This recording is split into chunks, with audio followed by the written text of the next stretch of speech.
खंडहर अस्पताल part two. Horror story. Part one में सुमित अस्पताल के अंदर दाखिल हो चुका था। अब कहानी वहीं से शुरू होती है। रात के ठीक 12:07 थे। खंडहर अस्पताल के अंदर घुसते ही सुमित ने महसूस किया, ये जगह खामोश नहीं थी, बस आवाजें छुपी हुई थीं।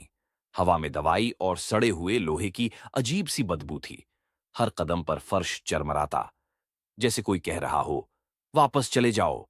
सुमित ने मोबाइल की टॉर्च ऑन की। सामने दिखा, इमरजेंसी वार्ड दरवाजा आधा खुला था।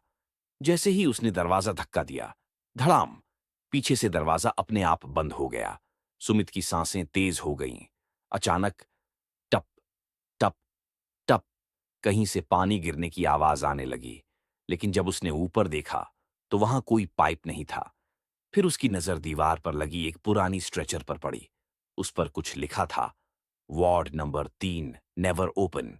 तभी उसके कानों में एक धीमी आवाज गूंजी, सुमित, तू यहां क्यों आया है?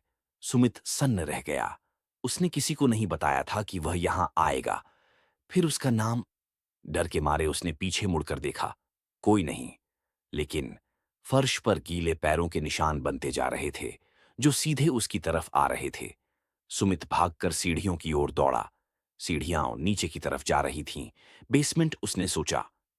ऊपर जाना चाहिए, लेकिन उसके पैर अपने आप नीचे उतरने लगे। बेसमेंट में पहुंचते ही टॉर्च की रोशनी झपकने लगी। सामने लिखा था, ऑन ऑपरेशन थिएटर बी। दरवाजा खुला था। अंदर एक पुराना ऑन ऑपरेशन टेबल था और उसके ऊपर एक फटी हुई डायरी। सुमित ने कांपते हाथों से डायरी खोली। लिखा था, जो भी इस अस्पताल में मरा, वो गया नहीं, वो यहीं रुक गया। अचानक पीछे से कुर्सी गिरने की आवाज आई और फिर एक परछाई ऑपरेशन लाइट के नीचे से गुजरी। परछाई इंसान जैसी थी, लेकिन उसके पैर जमीन को छू नहीं रहे थे। सुमित चीखना चाहता था, लेकिन आवाज गले में ही अटक गई। तभी वो परछाई बोली, तू अकेला नहीं है सुमित, ये अस्पताल आज भी जिंदा है।